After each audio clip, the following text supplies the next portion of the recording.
बोध गया, वो पवित्र भूमि जहाँ भगवान बुद्ध ने ज्ञान प्राप्त किया। लेकिन क्या आप जानते हैं कि महाबोधि महाविहार पर बौद्ध भिक्षुओं का पूरा अधिकार नहीं है।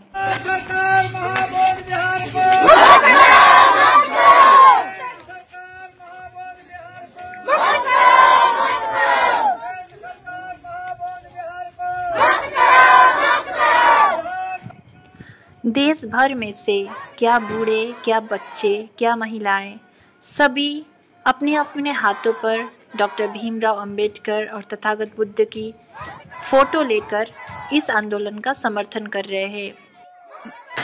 आज हम आपको बताएंगे महाबोधि महाविहार मुक्ति आंदोलन की पूरी सच्चाई, ये क्यों हो रहा है, इसकी ऐतिहासिक पृष्ठभूमि क्या है और इसका भविष्य क्या हो सकता है। महाबोधि मंदिर दुनिया की सबसे प्राचीन और पवित्र बौद्ध स्थलों में से एक है। यहाँ पर 2500 साल पहले सिद्धार्थ गौतम ने ज्ञान प्राप्त किया था और यहीं से बौद्ध धर्म की उनकी जो यात्रा है आगे शुरू हुई थी। 12वीं शताब्दी के बाद ये मंदिर बौद्धों के हाथ से निकल गया और ब्राह्मण महंतों ने नियंत्रण में ले लिया। ये स्थिति सैकड़ों वर्षों तक बनी रही, जब तक कि 19वीं सेंचुरी के बाद से अनागरिक धम्माफल नामक एक बौद्ध सुधारक ने इसे बौद्धों को वापस दिलाने की मुहिम शुरू नहीं की। आज भी इस मंदिर का जो प्रबंधन बिहार सरकार के एक एक्ट बौद्ध गया टेम्पल मैनेजमेंट एक्ट 1949 के तहत चलता है, जिसमें बौद्धों की संख्या बहुत कम है। इस एक्ट के अनुसार मंदिर प्रबंधन समिति में 9 सदस्य होते हैं, जिनमें से 5 हिंदू और सिर्फ 4 बौद्ध होते हैं। इसके कारण मंदिर की देखरेख और निर्णय में बौद्धों की भागीदारी सीमित हो गई है। इसी अन्याय को खत्म करने के लिए महाबोधि महाविहार मुक्ति आंदोलन चलाया जा रहा है। आंदोलनकारियों की मुख्य मांग है मंदिर का पूरा प्रबंधन बौद्ध भिक्षुओं को सौंपा जाए। जो 1949 का बौद्ध गया टेम्पल मैनेजमेंट एक्ट है उसको समाप्त किया जाए। और तीसरा, मंदिर की जो आर्थिक संसाधनों पर जो कब्जा है और दान जो है उसका उपयोग सही से हो। इस आंदोलन को देश भर से समर्थन मिल रहा है, लेकिन अब तक बिहार सरकार और केंद्र सरकार ने इस पर कोई ठोस कदम नहीं उठाया है। बौद्ध भिक्षु आमरण अनशन पर बैठे हैं। आज 14th डे चल रहा है। उनकी सेहत बिगड़ रही है, लेकिन उनकी आवाज को अनसुना किया जा रहा है। सोशल मीडिया पर भी इस मुद्दे को लेकर चर्चा तेज हो गई है।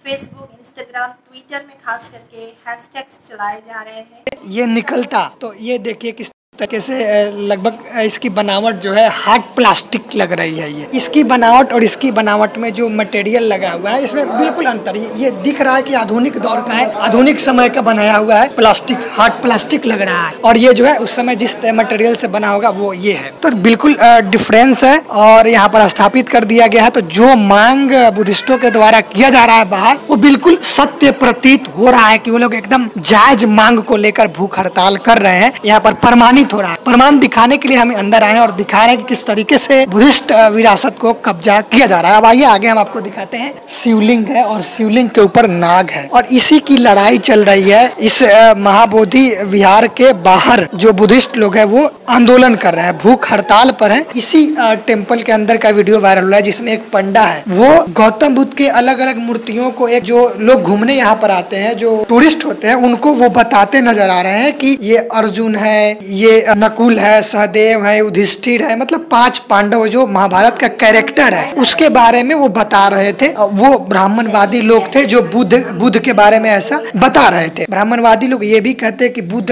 विष्णु के नवा अवतार है, लेकिन बाबा साहब ने इसे नकार दिया था। यहाँ पर बुद्धिस्ट मंक बैठी हुई हैं। इन्होंने बताया कि ये गौतम बुद्ध की मूर्ति लगी हुई है और ये अलग अलग मुद्राओं में, इन्होंने बताया कि गौतम बुद्ध का अलग अलग मुद्राओं में इनकी मूर्तियां यहाँ पर बनी हुई है। तो जो लोग इस तरीके से भ्रामक जानकारी दे रहे थे वो बिल्कुल गलत है। हम लोगों ने फैक्ट चेक करने के लिए यहाँ पर अंदर आकर इनके अनुमति से ये वीडियो आप लोगों को दिखा रहे हैं। देखिए कई तस्वीरें हैं यहाँ पर। हम 1 2 3 4 5 6 इधर 7 और ये 8 पांडवों की जगह है। पांडवों से मतलब कैसे जुड़ी हुई है बुद्ध से? यहाँ पिंड दान करने आए थे, जो महाभारत में जो मारे गए थे, उन्हीं के लिए पिंड दान करने आए थे। गया अच्छा।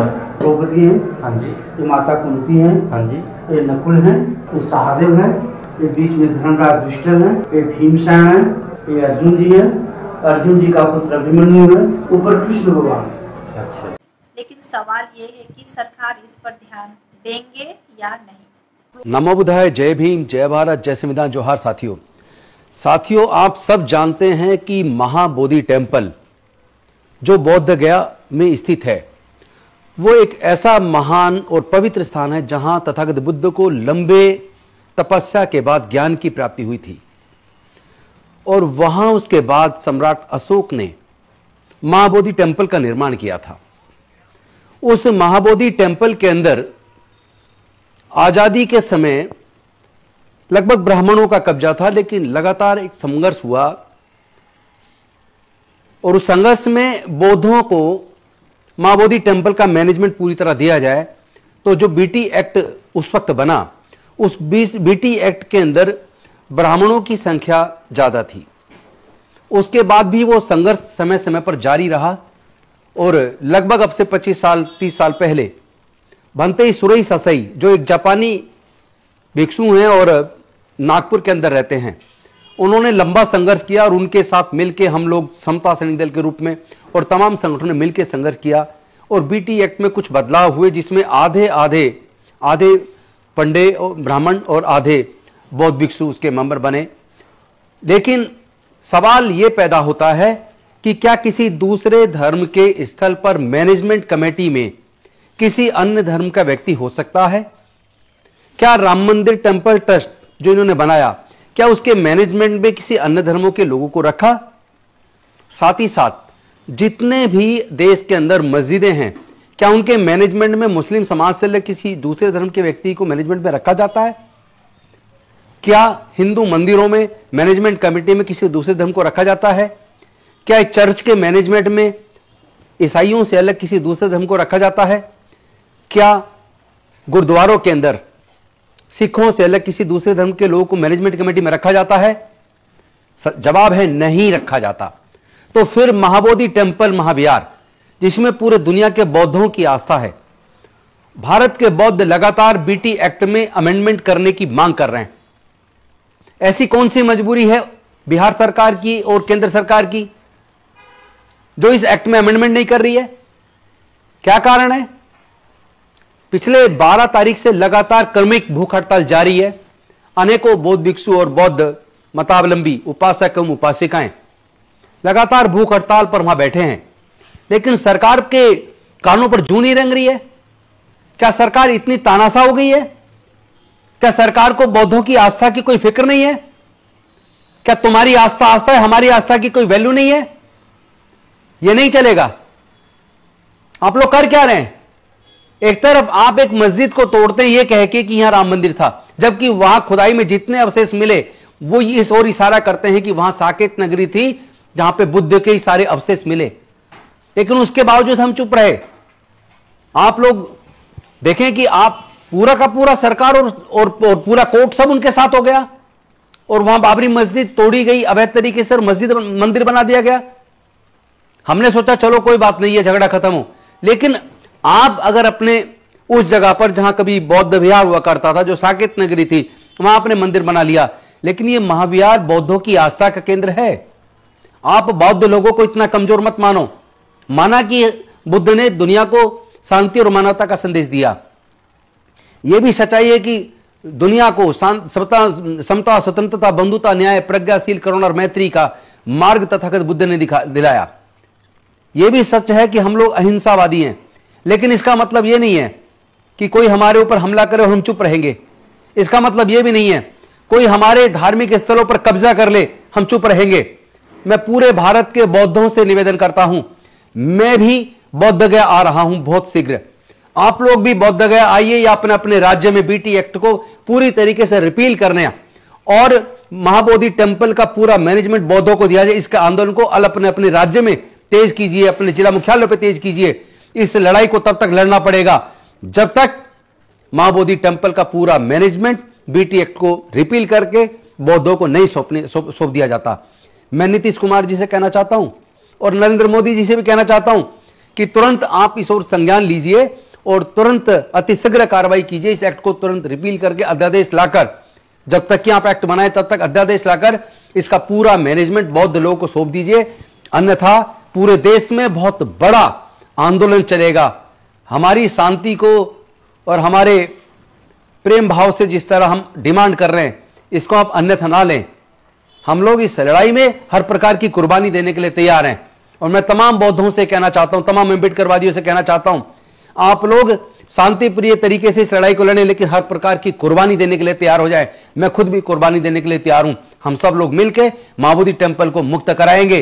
प्लीज सब लोग एकजुट होइए और अपने आस्था के केंद्र, अपने बुजुर्गों की सांस्कृतिक विरासत मां बोधि टेम्पल को हम लोग मुक्त कराकर बौद्धों के अधीन लेकर रहेंगे। बहुत बहुत धन्यवाद। नमो बुद्धाय। जय भीम। अगर ये आंदोलन सफल होता है तो बौद्ध समुदाय को उनका धार्मिक अधिकार वापस मिलेगा, लेकिन अगर सरकार इस पर ध्यान नहीं देती है तो ये संघर्ष और तेज हो सकता है, ऐसा आंदोलनकारियों का कहना है। अब ये जनता पर निर्भर करता है, क्या आप इस आंदोलन का समर्थन करेंगे? आप इस आंदोलन के बारे में क्या सोचते हैं? क्या महाबोधि मंदिर का पूरा नियंत्रण बौद्धों के पास होना चाहिए? अपनी राय कमेंट में जरूर बताएं। अगर आपको ये जानकारी उपयोगी लगी तो वीडियो को लाइक करें, शेयर करें और हमारे चैनल को सब्सक्राइब करना ना भूलें। Thank you so much for watching. NaMo बुद्धाय।